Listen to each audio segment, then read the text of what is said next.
contek atau tidak berbohong, karena itu merupakan perilaku yang tidak baik. Nah, sekarang ibu mau membagikan permasalahan kepada anak ibu mengenai perilaku tidak jujur dalam kehidupan sehari-hari. Silahkan diskusikan dengan teman sebangkunya. Kemudian nanti itu akan kita presentasikan ke depan. Akan ibu pilih secara acak. Kalau anak ibu itu kurang paham atau kurang mengerti, boleh ditanyakan ya. Silakan diskusi lupa.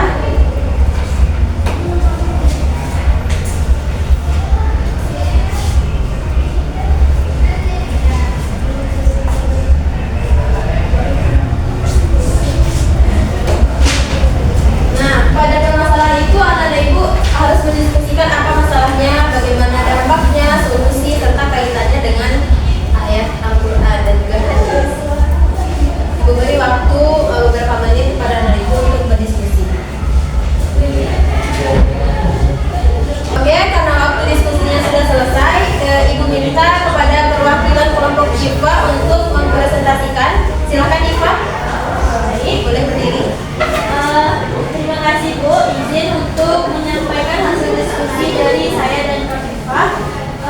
Di sini kami menyimpulkan bahwasannya masalah pada cerita tersebut itu menunjukkan suatu tindakan yang tidak jujur dalam ujian. Nah, dampaknya itu adalah menjadi kebiasaan yang buruk bagi seseorang dan membuat guru tidak percaya lagi kepada kita atau hilang kepercayaan. Kemudian solusinya, menurut kami solusinya itu bisa kita belajar dengan lebih giat dan menerima hasil sesuai dengan usaha. Kemudian juga berkaitan dengan Quran surah At-Taubah ayat 119. Baik, mari kita berikan tepuk tangan untuk kelompok kita. Selanjutnya, apakah ada kelompok lain yang mau menambahkan? Saya Bu, Silakan Pak. menurut kelompok kami sikap jujur itu juga perlu diajarkan oleh orang tua di rumah. Bagus sekali. Nah, jadi pendapat dari teman-teman tadi semuanya itu benar.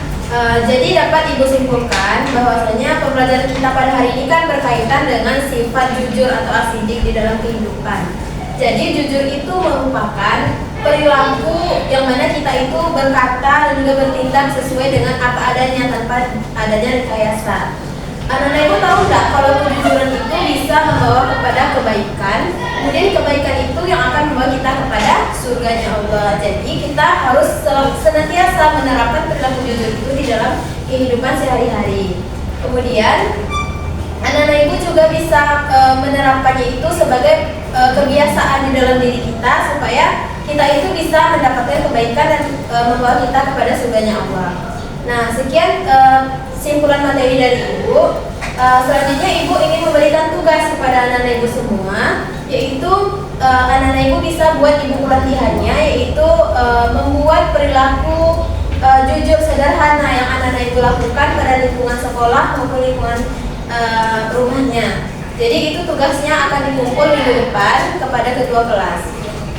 Nah, mungkin sekian materi yang Bapak Ibu sampaikan pada kesempatan kali ini. Jika ada salah, ibu mohon maaf, dan juga ibu berharap anak-anak ibu itu semuanya bisa menerapkan perilaku jujur ini di dalam kehidupan sehari-hari, baik itu ketika kita di sekolah, ketika kita di rumah, maupun ketika kita di lingkungan masyarakat. Nah, kita akhiri pembelajaran kita pada hari ini dengan membaca hamdalah. Alhamdulillah.